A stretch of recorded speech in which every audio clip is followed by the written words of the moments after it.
Hi, I'm Sajol Ghoshal. I'm right now the CEO of a company called Advanced Telesensors, which builds a non-contact radar-based cardiac monitor whose purpose is to early detect any cardiac activities or problems that a patient may have in advance so that early intervention can be taken as opposed to being sent to a hospital or even worse.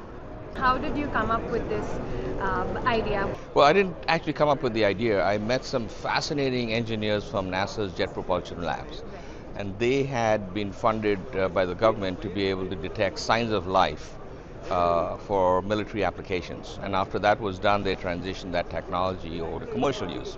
So they were engineers from the Mars rover mission, and they were experts in radar and machine learning applications. Right. So what they did was they managed to take this technology and using radar can detect a person's heart rate at a distance of 10 feet. Right. So we took the device and we reduced it, and so you have a device that's this small right now, Okay. and it mounts to the wall.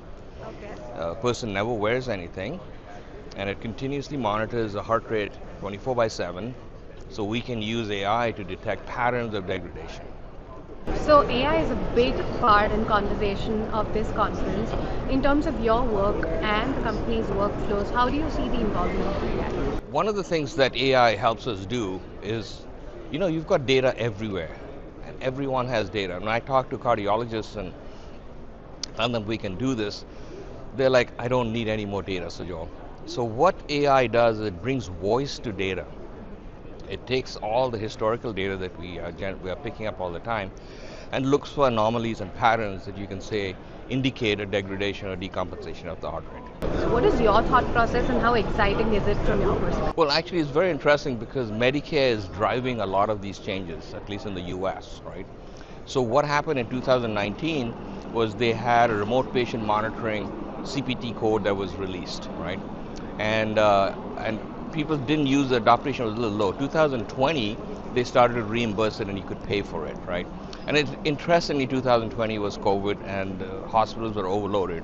So what Medicare is actually doing is paying providers to prevent hospitalization by monitoring a patient before and then having him actually go to a doctor's office or an outpatient application to be able to solve the problem. So they are paying to prevent these emergencies that occur. So Yes. knowing what you know now, is there any advice you'd have for somebody who'd be in your position right now? Well, one of the things I think that we sometimes forget is it's sometimes good not to have a lot of knowledge, just to have a lot of passion, right? Because if I look back and I look at the immense pain that we've gone through to build these companies, you're likely not going to go do it, right? So the entrepreneurial mind has actually got a funny neural net in its place. In fact, I don't remember a lot of the pain, right? I remember the process, the achievements we made.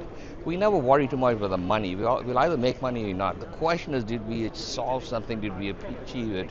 And how we did it, right? And the things we found on the way. So as a simple example, as you said, we try to figure out how to solve a particular problem. What I'm learning right now, and I'm learning because I've done 5 companies, but I'm still learning, right? Which is, what is the workflow in a nurse's environment that this device would help solve? It's irrelevant whether it's a touchless device or it's got great technology from NASA. That's not the real point.